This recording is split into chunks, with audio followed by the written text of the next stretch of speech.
There is an invisible line exactly halfway up a ship's gangway where the social contract simply disintegrates.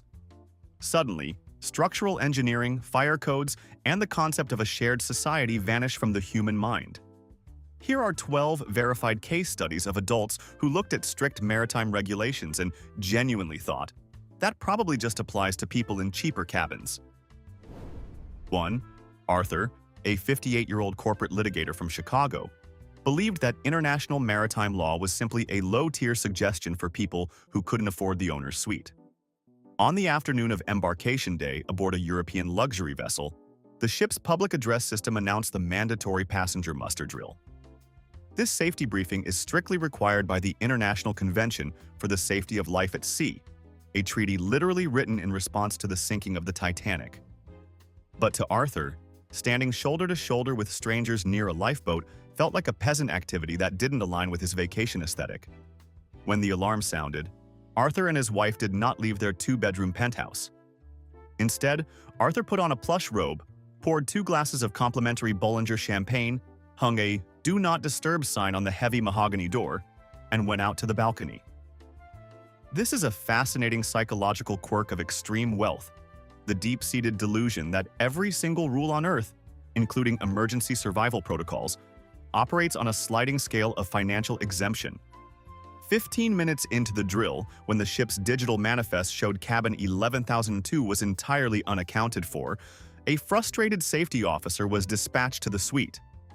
The officer knocked loudly, politely explaining through the door that the ship could not legally leave the port of Barcelona until every passenger had their cruise card scanned at their designated assembly station.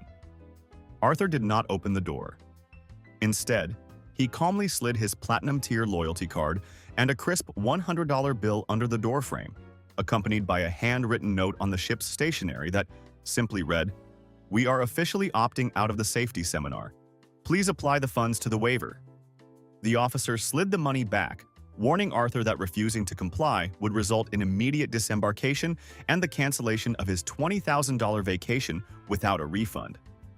Only the genuine threat of public embarrassment forced Arthur to emerge, marching down to Deck 7 in a tailored linen suit, visibly furious that his money couldn't buy him immunity from a lifeboat assignment.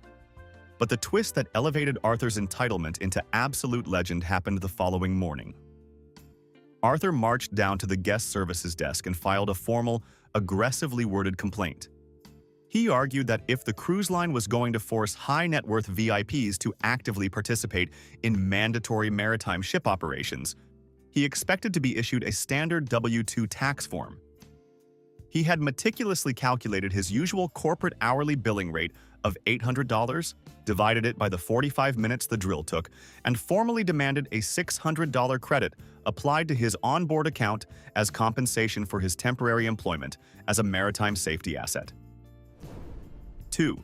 The main dining room on a traditional British cruise line treats formal night with the kind of absolute reverence usually reserved for royal weddings, which made 35-year-old Julian's outfit a fascinating study in aggressive literalism. Julian, a cryptocurrency investor traveling solo, arrived at the Velvet Rope on Deck 5 wearing black dress shoes, black trousers, and the ship's official white terrycloth spa bathrobe. When the sharply dressed maitre d' calmly stepped into his path and explained that evening wear was required, Julian didn't yell or cause a scene. Instead, he presented an argument built on flawlessly delusional mathematics. He pointed out that the robe cost $140 in the ship's boutique, making it mathematically more expensive, and therefore more formal, than the cheap polyester suits worn by half the men in the room. He argued with the serene confidence of a man who genuinely believed that fashion was just a price tag contest, completely ignoring the fact that he looked like he had gotten lost on the way to a steam room. The maitre d' held his ground, softly explaining that sleepwear, regardless of its retail value, violated the dress code. Julian nodded slowly, turned around, and walked directly into the onboard luxury watch boutique located 50 feet away. He purchased a $4,000 Tag Heuer timepiece, strapped it over the fluffy white sleeve of his bathrobe, marched right back to the podium, and asked with complete sincerity if his net worth was finally formal enough to eat a steak.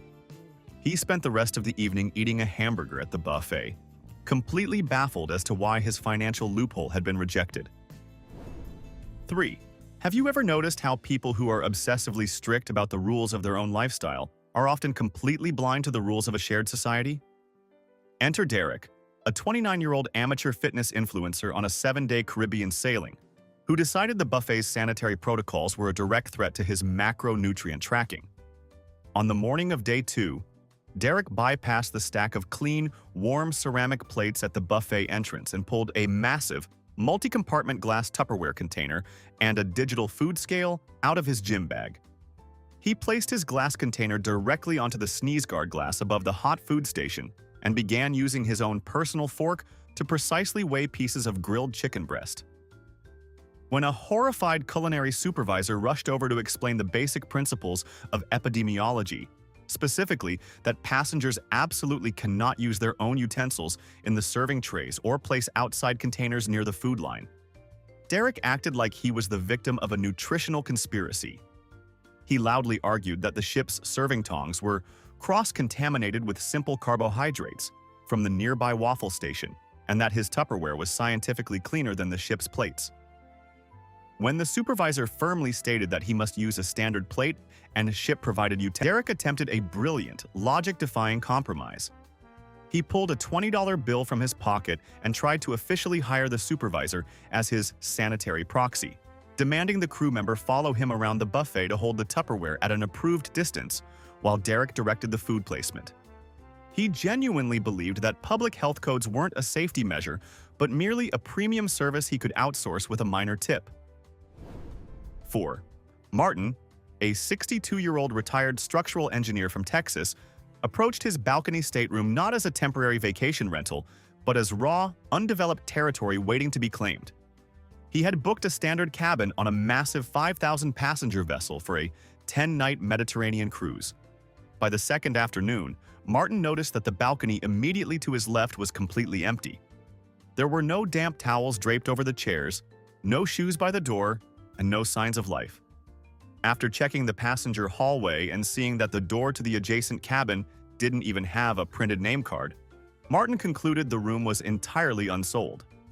To a normal, rational person, this simply means enjoying a delightfully quiet vacation without noisy neighbors. To Martin, it meant the cruise line was tragically wasting premium oceanfront square footage that his engineering mind could put to significantly better use. Rather than calling guest services, who would have obviously and immediately said no, Martin waited until midnight, took a small metal multi-tool he had specifically packed in his shaving kit, and approached the frosted glass partition dividing the two balconies. Most passengers don't know this, but these dividers aren't permanent structural walls. They are thick, heavy doors, held in place by a square key latch that the deck crew opens during routine deep cleaning. Using the pliers on his multi-tool, Martin effortlessly turned the lock, swung the heavy partition flat against the metal railing, and officially annexed the neighboring territory. He physically moved their two lounge chairs over to his side, rearranged the small outdoor tables, and created a sprawling, double-wide mega balcony where he set up a magnificent, makeshift outdoor living room. For 3 glorious days, Martin lived like an absolute maritime king. He genuinely believed he had legally conquered the space under some obscure, delusional law of abandoned property. The escalation of his entitlement peaked on the 4th afternoon when he actually invited 2 couples from his dining room table back to his custom suite for a private sail-away party, confidently bragging about how he had outsmarted the corporation's floor plan. But the universe, and the ship's strict maintenance schedule, possesses a spectacular sense of irony. On the morning of day 5, while the ship was docked in the bustling port of Naples, Martin fell asleep on the comfortable lounge chair located entirely on the stolen side of his mega balcony. While he was snoring heavily under a striped pool towel, a 2-man deck maintenance crew arrived to systematically power wash the exterior of the vessel. They entered the empty, unsold cabin from the interior hallway, stepped out onto its balcony, and immediately noticed the glass divider was completely swung open. Assuming the heavy ocean wind or a loose mechanical bolt had caused the malfunction, the crew quietly pulled the heavy partition shut, locked it securely with their master key, and left to wash the next deck. Martin woke up an hour later, stretched his arms, and found himself completely trapped in a glass cage. The divider was securely locked from the other side, and the sliding glass door leading into the empty cabin was, naturally, locked from the inside. His own cabin, and his only means of escape, was entirely visible but totally inaccessible just inches away through the frosted glass. He spent 2 agonizing hours baking in the intense Italian sun, waving frantically at passing local fishing boats, before finally taking off his left shoe and throwing it hard against a neighboring passenger's window to beg them to call security. When a team of security officers finally unlocked the empty cabin and rescued him from his self-imposed prison, Martin didn't show an ounce of remorse or apologize for his bizarre trespassing. Instead, he marched straight down to the guest services desk, red-faced, sweating profusely, and clutching a piece of paper. He didn't just demand a partial refund for what he called a highly traumatic incident of unlawful eviction and false imprisonment. He actually presented the bewildered staff with a handwritten invoice for $200, completely convinced that the cruise line owed him compensation for the physical labor he had performed in rearranging and optimizing their unused balcony furniture. 5. For 55-year-old Eleanor, a wellness coach from Connecticut, a closed door was simply a negative energy barrier waiting to be overcome. On the 4th morning of a Hawaiian cruise, Eleanor decided that the crowded passenger decks did not offer the proper acoustic harmony for her sunrise yoga routine. Ignoring 3 separate locked gates and a highly visible red sign that read, "Crew Only, Forward Mooring Deck," she simply slipped through a slightly ajar maintenance hatch. At 6 a.m., the ship's security cameras captured Eleanor unrolling a bright purple Lululemon yoga mat directly between 2 massive, grease-covered hydraulic winches used to anchor the 100,000-ton vessel. When a security officer sprinted down to the restricted bow to remove her from an active, highly dangerous operational zone, Eleanor didn't apologize. Instead, she stayed in the downward dog position and hushed him, aggressively whispering that she was in the middle of a grounding sequence. What psychologists find fascinating about this specific breed of spatial entitlement is the complete erasure of context. Eleanor genuinely believed that because she had paid for a Serenity Suite, the ship's heavy industrial machinery areas were just unlisted Zen gardens. When the officer explicitly told her that stepping near the anchor chains could result in catastrophic injury, she sighed dramatically, rolled up her mat, and told him his authoritarian vibrations were ruining the ocean's aura. She then marched up to guest services and filed a formal complaint, stating that the crew's mooring equipment was cluttering the only good meditation spot on the ship. 6. Have you ever noticed how the concept of private property becomes incredibly fluid in the minds of people who have temporarily rented a room? Gary and Susan, a couple in their 50s from Phoenix, booked a standard balcony stateroom for a Caribbean voyage, but decided the traditional layout lacked a certain bohemian connection to the ocean. The cruise line has very strict rules stating that interior bedding must remain indoors due to maritime humidity and weather risks. On night 2, Gary completely ignored this concept. He spent 45 minutes physically dragging the heavy queen-sized cabin mattress off the bed frame, wedging it sideways through the narrow sliding glass door, and shoving it onto the balcony so they could sleep under the stars. It is a classic example of vacation-induced ownership delusion. The moment a passenger unpacks their suitcase, they stop viewing the cabin as rented corporate property and begin treating it as their own personal real estate development. Gary and Susan slept out there peacefully until 3 a.m., when a sudden, violent tropical squall rolled in. A standard cruise ship mattress acts like a massive sponge, and within minutes, it absorbed dozens of gallons of rainwater, instantly transforming into a 150-pound damp biohazard, blocking the only exit. When the cabin steward arrived the next morning, he found the completely ruined mattress wedged against the glass, smelling strongly of sea salt and wet foam. Gary didn't apologize for destroying a $1,000 piece of hotel inventory. Instead, he marched down to guest services in a damp bathrobe and filed a formal complaint. He demanded a fresh, dry mattress be delivered before his afternoon nap and sincerely requested a $200 onboard credit, arguing that the captain had failed to steer the ship around the rain clouds, thereby ruining his customized outdoor sleeping experience. 7. The concept of time operates very differently when you are on vacation, but the laws of maritime schedules remain brutally absolute. A group of 4 friends in their early 30s, traveling together on a massive European luxury cruise, learned this lesson the hard way during a port stop in Santorini. The daily printed program, the captain's overhead announcements, and the crew members standing at the gangway had all explicitly stated that the absolute final tender boat back to the ship departed the pier at precisely 5:30 p.m. At 6:15 p.m., the group was still sitting at a picturesque cliffside taverna, finishing their 3rd bottle of expensive local wine. They were completely paralyzed by the classic sunk cost fallacy, entirely convinced that a multi-billion-dollar corporation wouldn't dare leave 4 premium drink package holders behind simply because they wanted to finish their appetizers. When they finally took the slow cable car down to the dock at 6:45 p.m., the reality of their delusion hit them. They found an entirely empty concrete pier and saw their 4,000-passenger megaship slowly rotating in the middle of the caldera, officially preparing to sail away into the Aegean Sea.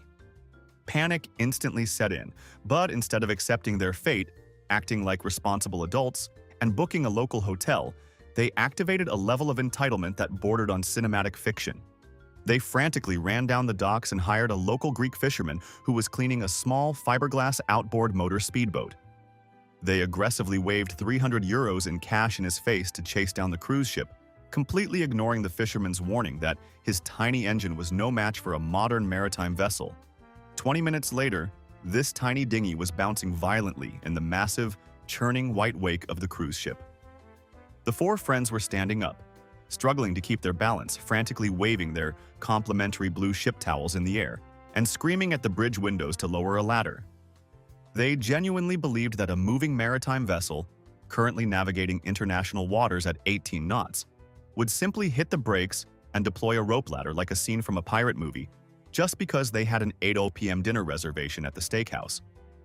The ship, bound by strict international maritime law and fuel schedules, naturally did not stop.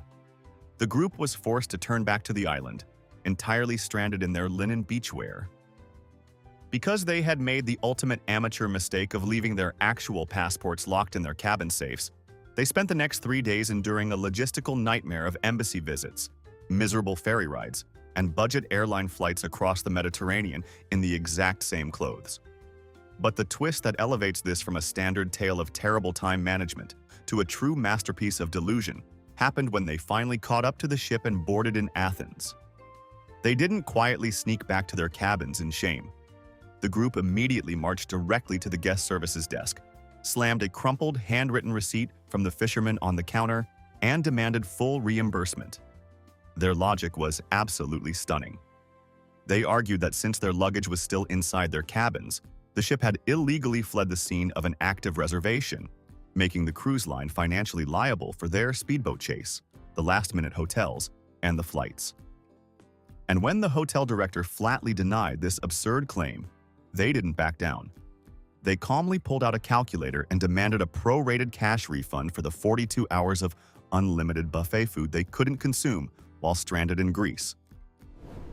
8. The upper decks of modern cruise ships are crowded with spinning radar arrays, satellite domes, and highly sensitive communication antennas. This is precisely why the boarding contract strictly prohibits flying personal drones. 32-year-old tech entrepreneur Kevin viewed this rule as a tragic misunderstanding of his personal brand. While the ship was navigating off the coast of the Bahamas, Kevin walked to the highest point of the sports deck, ignored a massive warning sign, and launched a heavy 4K camera drone to get a sweeping aerial shot of his location. 5 minutes into his unauthorized flight, a sudden gust of wind pushed the drone directly into the ship's restricted main communication mast, where it firmly tangled itself in a thick bundle of maritime wiring 30 feet above the deck. A normal person would have slowly walked away and accepted the financial loss. Kevin, however, marched straight to the guest services desk with the serene confidence of a Silicon Valley executive addressing a minor coding error.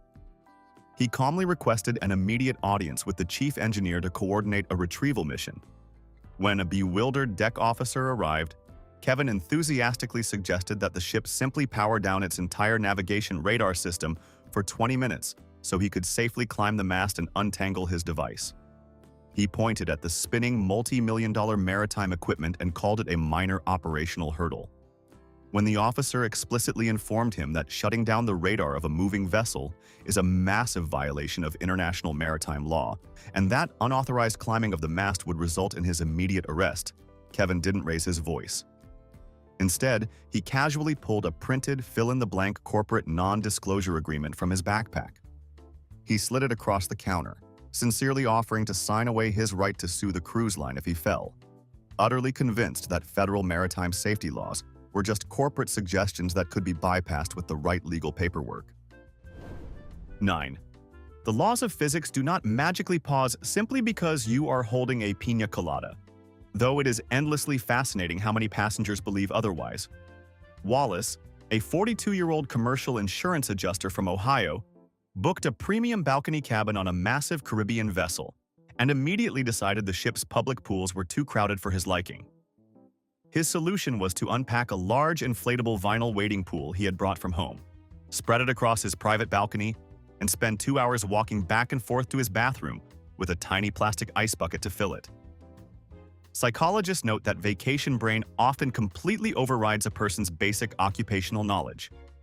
Wallace literally calculated structural liability for a living, yet on a cruise ship, he completely forgot that water weighs over 8 pounds per gallon.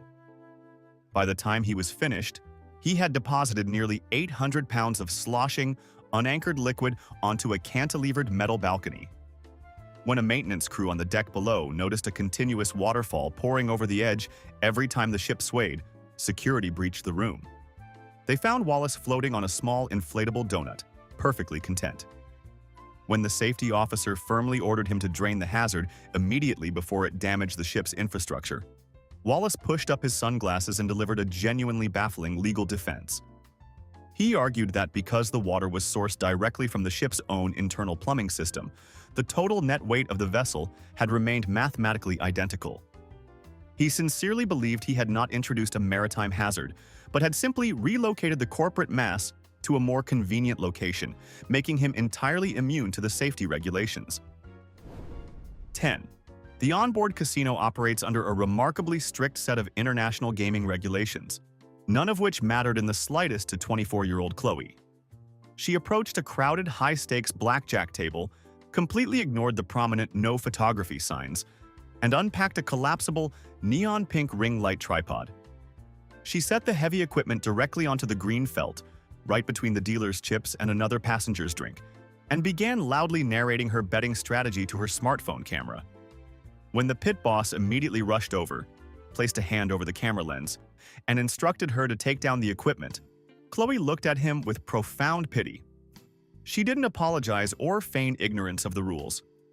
Instead, she firmly stated that she was providing crucial demographic visibility to an outdated brand. She confidently demanded that the casino comp her next 3 hands of blackjack as compensation for the free international marketing she was currently delivering to her 247 subscribers, utterly convinced that a multi-billion-dollar maritime operation desperately needed her live stream to stay afloat. 11. The theater doors on a cruise ship generally open 30 minutes before showtime, operating on a very simple, egalitarian first-come, first-served basis. Margaret, a 61-year-old retired school administrator, decided this seating process was fundamentally flawed and required her immediate bureaucratic intervention. She arrived 45 minutes early, slipped past the velvet ropes, pulled a thick roll of bright yellow caution tape from her oversized floral tote bag, and meticulously wove it through the armrests of 14 prime center row seats. When an usher finally noticed the makeshift construction zone and asked her to remove the barricade, Margaret didn't claim she was saving seats for her family. She calmly reached into her bag and presented a printed, laminated spreadsheet of her onboard trivia team. She explained to the bewildered crew member that her group had won the morning nautical history quiz in the main atrium, which, in her mind, technically granted them the status of honorary junior officers. She genuinely believed this temporary title came with municipal zoning rights over the ship's entertainment venues, and she stood fiercely guarding her yellow tape until the cruise director personally arrived to dismantle her empire. 12. Let me ask you this. What do you think happens when people accustomed to absolute control are placed into an egalitarian service environment, where their wealth doesn't dictate the workflow? The mental friction can produce spectacular, highly complex delusions. Beatrice, a wealthy 68-year-old retired real estate developer from Vancouver, booked a mid-tier suite and immediately decided her assigned cabin steward, a soft-spoken man named Mateo, was now her exclusive personal employee. She demanded he stand perfectly still inside her doorway while she read a magazine, just in case she needed her water glass refilled. When Mateo politely excused himself to clean his 15 other assigned staterooms, Beatrice did not simply complain to the front desk like a normal entitled passenger. She physically dragged a heavy, velvet-upholstered armchair out of her suite, placed it perfectly in the center of the narrow public corridor, and sat down in it to block his housekeeping cart like a fabulously wealthy toll booth operator. She firmly informed passing passengers that Deck 8 was currently closed for private maintenance. When the hotel director arrived to explain the basic concept of shared hospitality staff, Beatrice completely ignored the reprimand. She casually pulled a leather-bound checkbook from her designer bag and attempted to negotiate a $2,000 transfer fee to officially buy out Mateo's employment contract for the remainder of the voyage. The director firmly refused, ordered her to move the chair, and considered the matter closed. But here is the twist that elevates Beatrice from merely demanding to a genuine mastermind of delusion. She realized she couldn't legally purchase Mateo's undivided attention, so she decided to systematically eliminate his other responsibilities by forcefully doing his job. The next morning, the passengers in the adjacent 4 cabins woke up to find their wet towels missing and their beds horribly, chaotically made. The heavy duvets were put on inside out, the bed sheets were wrinkled, and the pillows were shoved into pillowcases like tightly wrapped lumpy burritos. To make matters weirder, unwrapped hard peppermint candies from her personal purse had been forcefully smashed onto the pillows as a bizarre attempt at a turn-down service. Beatrice had secretly set her alarm for 5:30 a.m., sneaked into the open cabins while her neighbors were eating breakfast at the buffet, and utterly butchered the housekeeping duties herself. She had thrown all the damp towels directly into the hallway, creating a massive tripping hazard, purely so Mateo wouldn't have to collect them. When confused and terrified passengers reported that a phantom maid had invaded their rooms, security reviewed the hallway cameras and watched a wealthy woman in a silk robe furiously sprinting between cabins with an armful of sheets. When the captain finally intervened and threatened to leave her at the port of San Juan, Beatrice wasn't embarrassed. She genuinely believed she had proven the housekeeping department was wildly overstaffed. In fact, she reached into her pocket and presented the captain with an itemized corporate invoice for her consulting labor, fully expecting the cruise line to deduct the cost of her unsolicited maid service from her final room bill. The true psychological horror here isn't the rule-breaking. It's the absolute conviction that 4,000 other passengers are just background extras in their personal movie. I guarantee you have a relative who acts exactly like this at a restaurant. Name them in the comments and tell me which of these 12 stunts they would actually try. Subscribe if you prefer observing this madness safely through a screen.